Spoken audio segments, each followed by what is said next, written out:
Well, hello friends. Welcome to the first episode of Comments and Answers. So I'm going to do a few answering. Is that how we're going to say it? Is that how it's going to be? Okay. Very good. So we're going to do some comments. And I went through and picked up some of the ones that had answers to the comment. So I figured, you know what? We'll go a little more in depth and look through those.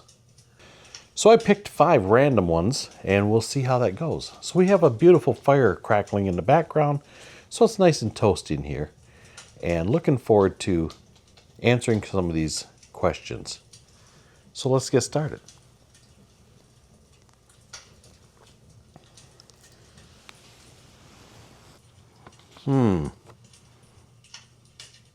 This is a good one. Says, hey, paint looks great. Hey, I really appreciate that. Thank you for that. Says, do you like the trigger style airbrush? So I'm assuming you're referring to my Gallery Swallowtail or the new TG airbrush, I believe it is. And yes, I love that airbrush. And I'll tell you why.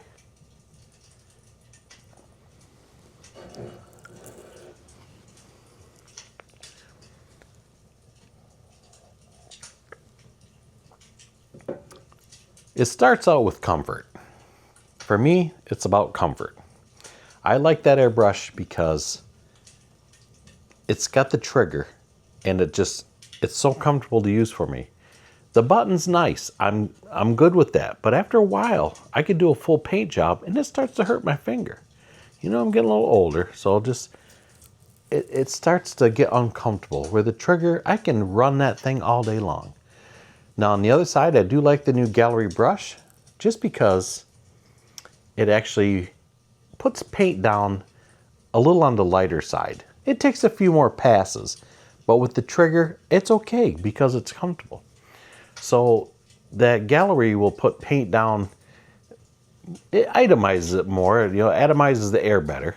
So it gives you a nice smoother finish, in my opinion. So I really like it. But back to the trigger.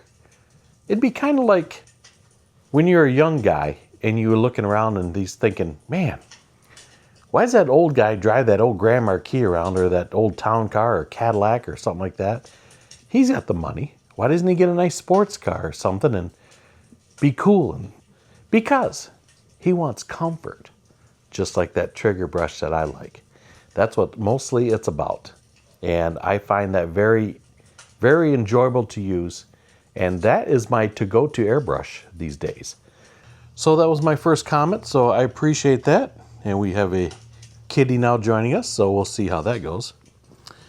We'll let her settle in after she gets her butt on my face, because that's how cats do. All right. Let's move on to the next one.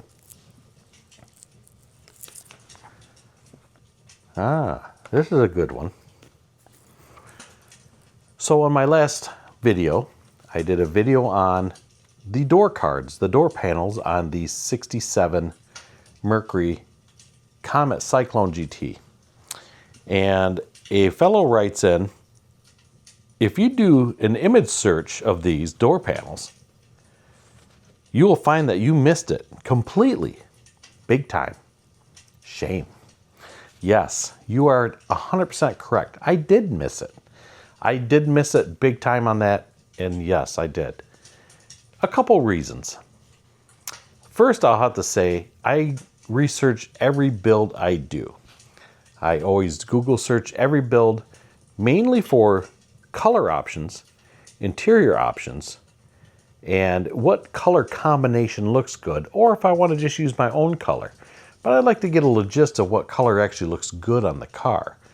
And if the interior of the console is the same color as the carpet, or do I want to change it from original, or do I want to keep it original? So for that build, I was kind of on a stringent time frame, and I figured it'd just be easy just to whip down the sides real quick. And plus I was doing a demonstration on to show people, if you don't do a lot of bare metal foil, BMF as a lot of us call it, it's just easier to try a door panel first, just to get a little bit of the hang of it. But yes, I did realize that the striping is only just a little thin piece on the top and around the door, like the handle, the door pull, and so on. My brother actually owned one of these cars, so I know the car actually very well, and I have some pictures of it. I just need to dig them out. It was more of a burnt red color. There was no engine in it, but we were going to fix it up and work on it, but it was one of those we lost interest, and yeah, you know, went to the wayside. I don't know where it went. But anyways, that's why I didn't do the panels like factory OE. I do plan on building another one in bright red. I like the color red, and I think it would look great with white interior with the correct molding around the doors. So yes, thank you so much for the comment. And I appreciate you guys calling me out on things at times, just in case I didn't see it and I did miss it. So, but there is times I like to just go my own way and make it my own. That's the fun of model building, right? So once again, thank you so much for the comment. I really appreciate it. And hope to hear back from you.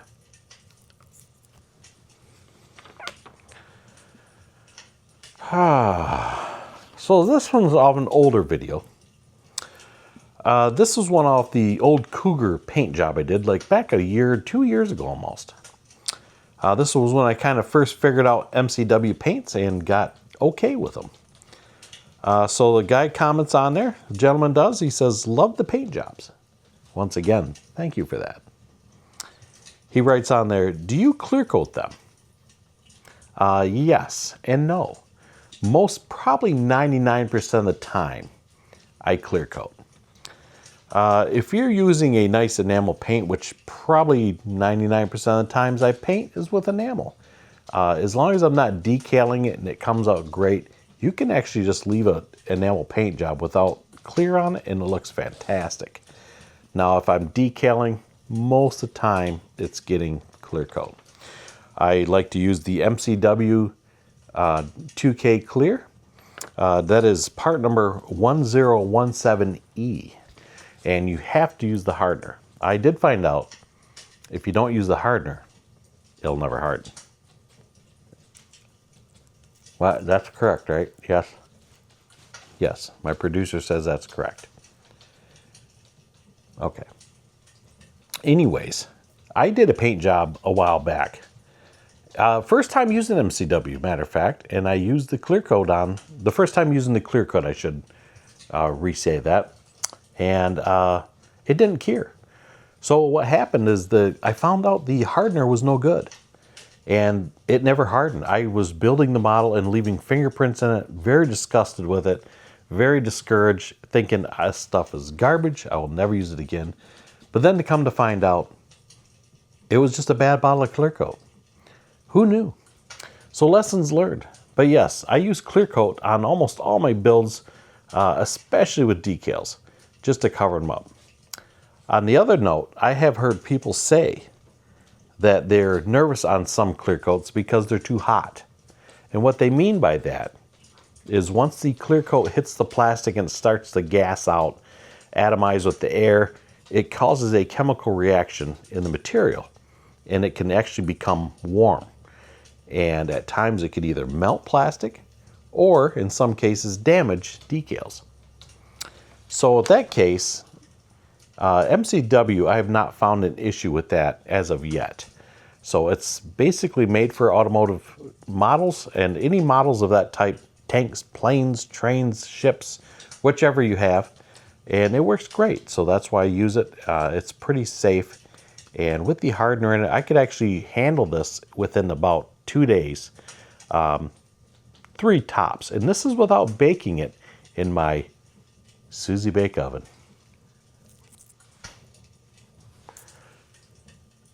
Unless I bake it, I'm good for almost a day. I could almost use it the following day. So the dehydrator is the way to go, AKA my Susie Bake Oven. So thank you so much for the question. I appreciate that. Let's see what else we got here.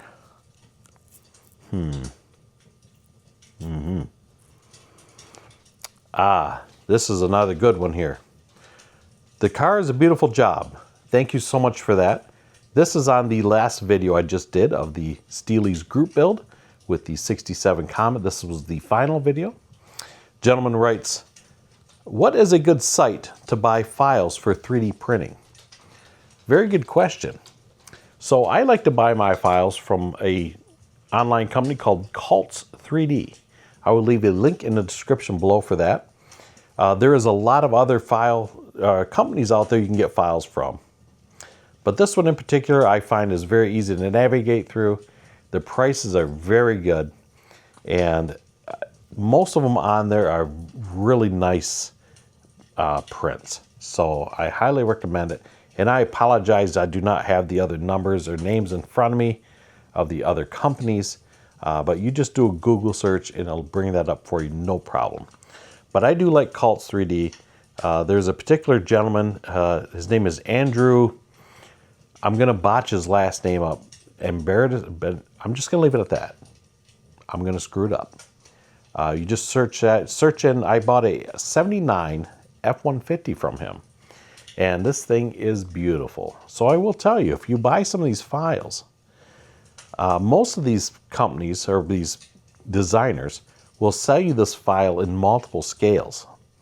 Sometimes they're in, you know, a 1/10 scale and you have to scale it down, but that's where your editing software for your 3D printer comes in. So if you buy something that's like in a 1/10 scale, you're going to want to scale it down about 40-45% for 1/25, 1/24 scale. It's a trial and error thing. But in generally, that's common practice on that. Other than that, most of those files will give you multiple scale ranges. They'll give you a huge file, and they start out with usually a 1/10 scale all the way up to 1/72 or something in that range.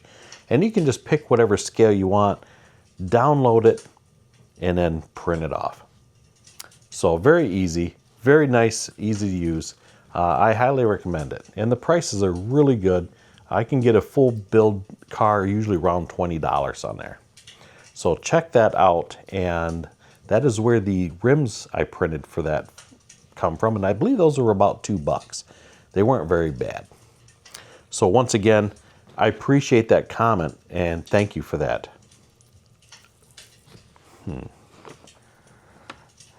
Okay. So last one we have here, this is also on the latest video. Very cool builds once again. I thank you so much for that. I appreciate that. He writes on here, and I have to say, this is a common thing I've noticed. I'm not sure why. This is not a bigger conversation of why can't we find this? And we're referring to Mr. Hobby 1500 Black Surfacer Primer. I've noticed it's very hard to come by. So a gentleman writes, I can't find Mr. Hobby around here either. In Kentucky.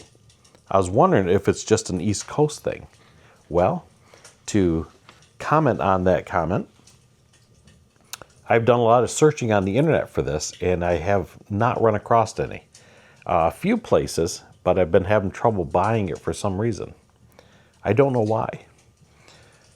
Other than that, a good friend of mine, Tony Lancer, he bought a few bottles off eBay, which there's a few places on eBay that has it. And there are some places out there that have it, but it's really expensive, more than I'd kind of want to pay for it.